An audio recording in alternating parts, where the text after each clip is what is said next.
Hey guys, I was asked the other day at one of my watercolor classes if I could show everyone how I make my roses, and I do them in a couple different ways. But my favorite and easiest way is to go in a spiral pattern, like I did with these guys. You start out with thinner lines, and then use that petal or leaf brush stroke that we talked about, where you just pull out or push down, pull out and up. Except with these guys, you're going to make it more of a rounded shape. You're still doing the same push down, pull up, but you're making that rounded shape to go in a circle. So let's try this out. Might help if I start with a clean brush. So I'm really going to start with a size 4 brush.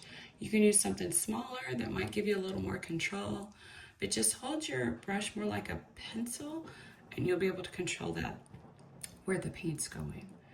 And I am dipping right into the paint while I'm not mixing a big batch, since I don't need a whole lot. So I start off making kind of like an @ sign symbol without touching the lines. If you can, I touched the line, I think. And then I just go around the outside of that, and I'm not really making a certain shape. I'm just kind of avoiding the other lines. And it kind of gives you that petal look, like when they're all together in the bud. And then when I get further out, I'm going to start pushing down a little bit, giving that petal or leaf brush stroke there, and kind of curving around. I need a little more water on my brush. And for this, I would leave your paper untaped if you're a taper, so you can keep moving your paper around. That way you don't have to try and contort your hand in funny directions.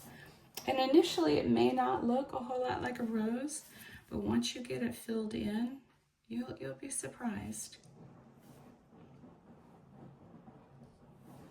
And you can make those bigger as you go out farther, your strokes, that is.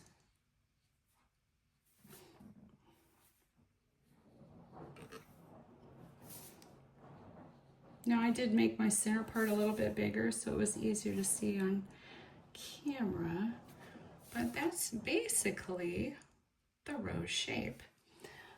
And you can see where the petals are there. You can go in with any color, whatever you fancy, and then give it a nice stem and a leaf.